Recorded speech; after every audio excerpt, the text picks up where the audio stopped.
পশ্চিম বাংলার বুকে আজ যা হলো সেটা মানিয়ে নেওয়া যাবে না। এই কথা বাংলা পক্ষ থেকে বলা হয়েছে। 3টি সংগঠন আজকে বাংলা বাঁচাও আন্দোলন ভাগ নিল এবং প্রতিবাদ করলো যে কেন ওয়েস্ট বেঙ্গলে বাংলা গান বাজানো যাবে না। মহালয়ার সময় গান বাজছিল, সেই গান বাজানো এই নিয়ে ভাষা নিয়ে যেভাবে বাঙালিদের জায়গায় জায়গা হেনস্থা করা যাচ্ছে সেটা মানিয়ে নেওয়া যাবে না। আজকে এই নিয়ে তিনটি সংগঠন এক জায়গায় শ্যামবাজার পাঁচমাথা মোড়ে মেট্রো গেট নম্বর 5 কাছে একটি সভা করলেন, প্রতিবাদ সভা। আর নিজের বেদনাটাকে আমরা সেই বার্তাটা দিতে যে আমরা বাঙালি, আমরা ছুটির দিন এটা রবিবার বলে মনে করি না, এটা মনে করেছি একটা অত্যন্ত কাজের দিন, যে আমরা বিভিন্ন বাঙালিকে বলবো, তাদের কাছে একটা বার্তা দেব যে আজকে এই দিনটা আমাদের কাছে খুব খুব গুরুত্বপূর্ণ। বিভিন্ন জায়গায় বাংলায় বাঙালিরা নিপীড়িত হচ্ছে, সেটা নিয়ে কোনো সন্দেহ নেই। আজ সকালটা শুভ কেন হবে? সকালটা দেখলাম একটা ক্লাবে কিছু এক শ্রেণীর অবাঙালি। আমরা কিন্তু একটা কথা খুব স্পষ্ট বলি, আমরা কিন্তু কোনো ঘৃণার বার্তা দিই না। আজকে সিংজি বললেন, ওনাকে সত শ্রী আকাল বলতে আমাদের কোনো অসুবিধা নেই। আজ এই কথা আমরা এইখানে, এটা বাংলা সবার জন্য থাকবে, কিন্তু বাঙালিকে অপমান করলে সেই জায়গাটা কিন্তু ছেড়ে দেওয়া হবে না। সেখানে প্রতিরোধ হবে, প্রতিবাদ হবে। আজকে মহালয়া করতে দেয়নি কারণ প্রচন্ড জোরে নাকি মাইক বাজছিল, বীরেন ভদ্রর গলা নাকি খুব কষ্ট দিচ্ছিল তাদের, তারা এসে প্রতিবাদ করছিল এটা বন্ধ করে দেওয়ার জন্য। সেই ক্লাবের ছেলেরা অত্যন্ত ভদ্রভাবে বলেছে যে মহালয়ার আপত্তি আছে, তখন তারা বলছে না, আওয়াজটার আপত্তি। তাহলে কোনটা ভালোবাসছে তারা? ডিজে গান বাজিয়ে যখন মানে একেবারে বিরক্ত করে মারে, সারা জায়গায় চিৎকার চেঁচামেচি হয়, সেইগুলো খুব ভালো না। আজকে বাংলার সংস্কৃতি, বাংলাকে ধরে রাখতে হবে। বাংলায় বাঙালি শেষ কথা বলবে, সবাইকে নিয়ে থাকবে, এটা অস্বীকার করার যেরকম নেই।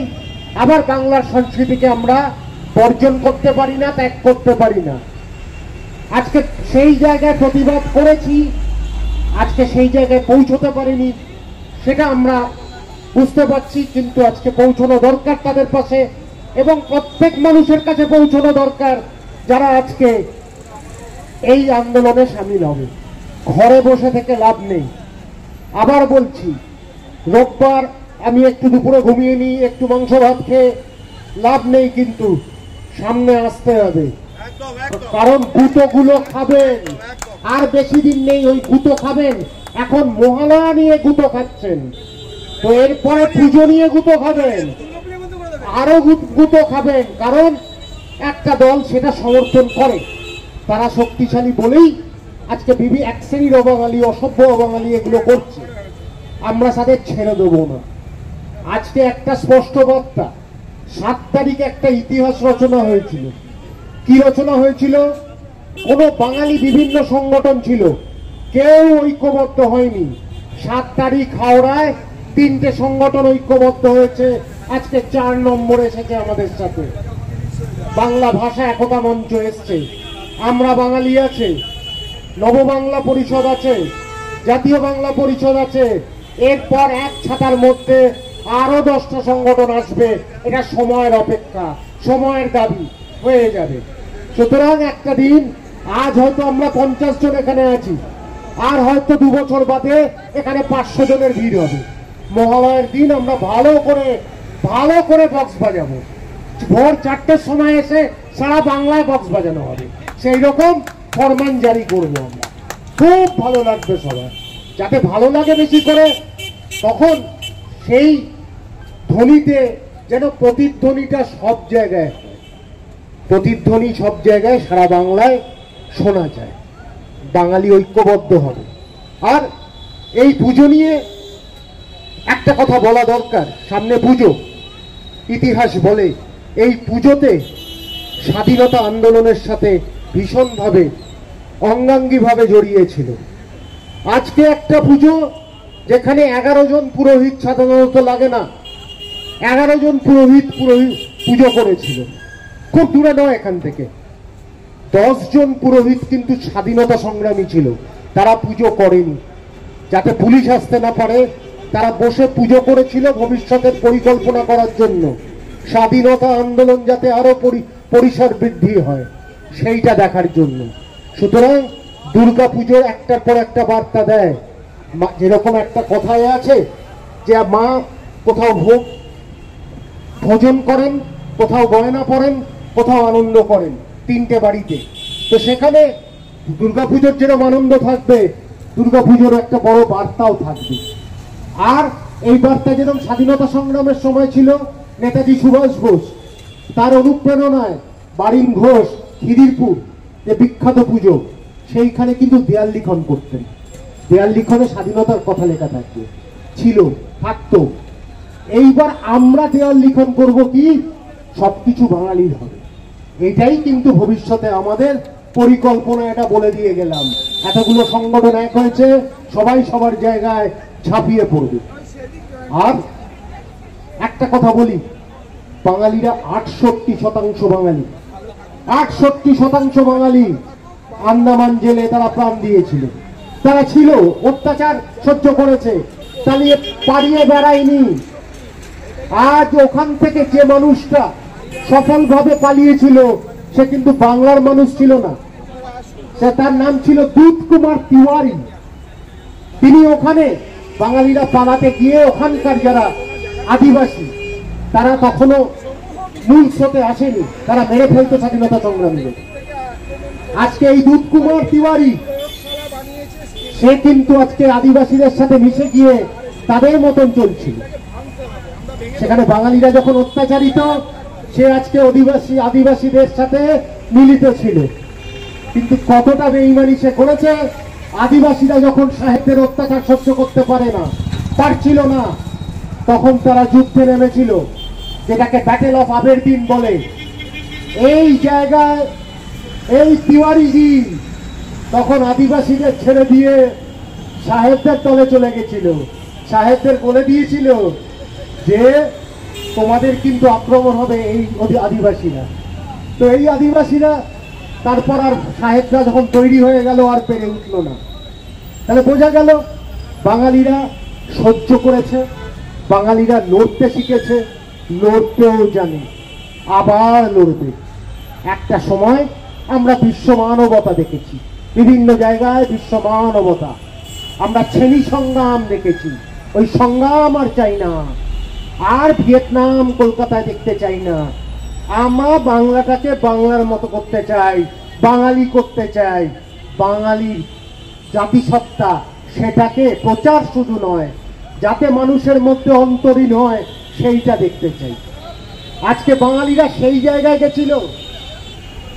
1955 সালে সাহেবরা ভেবেছিল একটা পরীক্ষা করি, দেখি না ভারতীয়দের মধ্যে কত ক্ষমতা, আইসিএস পরীক্ষা কেউ দিতে পারে কিনা, কারণ ল্যাটিন আর গ্রিক ভাষা জানতে হতো। 1963 সালে প্রথম বঙ্গ সন্তান সত্যেন্দ্রনাথ ঠাকুর আজকে ওটা সাফল্য লাভ করেছিল। সাফল্য লাভ করে কিন্তু উনি সাহেব হয়ে যাননি। মিলে ভারত সন্তান, তখন হিন্দু মেলা হতো, উনি কিন্তু এটা লিখে গেছেন। তার মানে বাঙালিরা সাহেবদের সাথে যেরকম কাজও করেছে, আজকে জাতীয়তাবাদী আন্দোলন বা স্বাধীনতা আন্দোলন থেকে বিরত থাকেনি। তার কয়েক বছর পরেই রমেশচন্দ্র দত্ত তিনি ইকোনমিক হিস্ট্রি অফ ইন্ডিয়া লিখে গেছিলেন। আজকে রেলওয়ে তৈরি করতে গিয়ে আজকে ধান ক্ষেত শেষ করেছে, সাহেবরা একটার পর একটা ক্ষেত শেষ করেছে, বাংলার অর্থনীতি শেষ করেছে। ইকোনমিক হিস্ট্রি অফ ইন্ডিয়াতে এটা উনি লিখেছিলেন। এরপরে সুরেন ব্যানার্জি, তিনি কিন্তু তাকে বয়সের জন্য বাদ দেওয়া হয়েছিল, কিন্তু পরে তিনি লড়ে এসেছিলেন, এই চাকরিটা ছেড়ে দিয়েছিলেন যে আজকে স্বাধীনতা সংগ্রাম করতে হবে, ভারতকে ব্রিটিশ মুক্ত করতে হবে।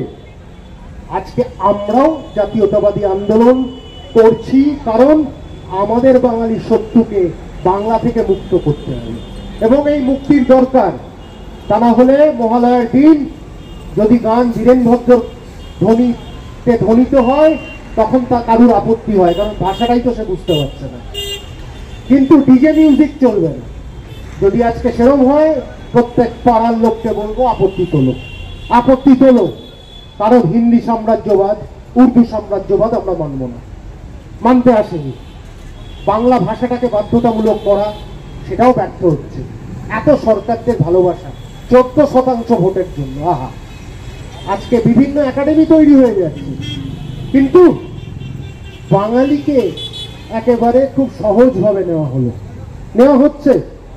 এই জায়গায় আজকে বাঙালিকে আন্দোলনটা আরো বাড়াতে হবে। আবার বলছি, বাড়িতে বসে থেকে কারুর হয়তো 4টে গাড়ি 5টা বাড়ি, ভাবছেন গুটো খাবেন না, বেশি দিন দূরে নয়, এত রাস্তাঘাট ভালো হচ্ছে, একটার পর একটা বড় বিল্ডিং তৈরি হবে, ঢুকে আপনাদেরই গুটো দিয়ে বার করবে। তো সেই জায়গায় থেকে আজকে বাংলা আর পাঞ্জাব, এই দুটো জায়গা সব থেকে বেশি কষ্ট পেয়েছে, অস্বীকার তো করার নেই। আজকে কিন্তু দিল্লির তখন সরকার বাঙালির জন্য কিছু করেনি, তাও পাঞ্জাবের জন্য কিছু করেছে। আজকে খান মার্কেট ছিল, ফরিদাবাদ ছিল, কিন্তু আজকে বাঙালির জন্য সেভাবে কিচ্ছু করা হয়নি। বাঙালিদের কষ্ট করে বিভিন্ন জায়গায় এসে বসতির মধ্যে থাকতে হয়েছে, একটা ঘরে 14 জনকে থাকতে হয়েছে। আজকে এই জায়গায় থেকে আমরা কিন্তু আবার জাতাকলে নিষ্পেষিত হচ্ছি। এই জাতাকল থেকে বেরোতে হবে, নিষ্পেষিত যাতে না হয় তার আন্দোলন করতে হবে। তবে একটা কথা, এটা শেষ নয়, এই আন্দোলন শুরু হলো, এটা একটা ইতিহাস যে আজকে বাঙালি সংগঠনগুলো একত্রিত হচ্ছে, একটা ছাতার তলায় হচ্ছে। আমি ছবি তোলার মানে এটাই, আমি দায়বদ্ধ, আমি ভবিষ্যতে বলতে পারবো এই সংগঠনের হাতে আমি পত্রিকাগুলো তুলে দিয়েছি, এটা আমার একটা ডকুমেন্টেশন।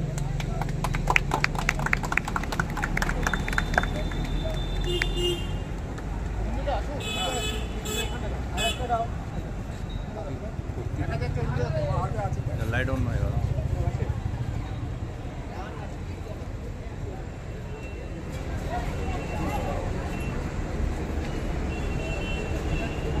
জয়ন্ত দা আসুন।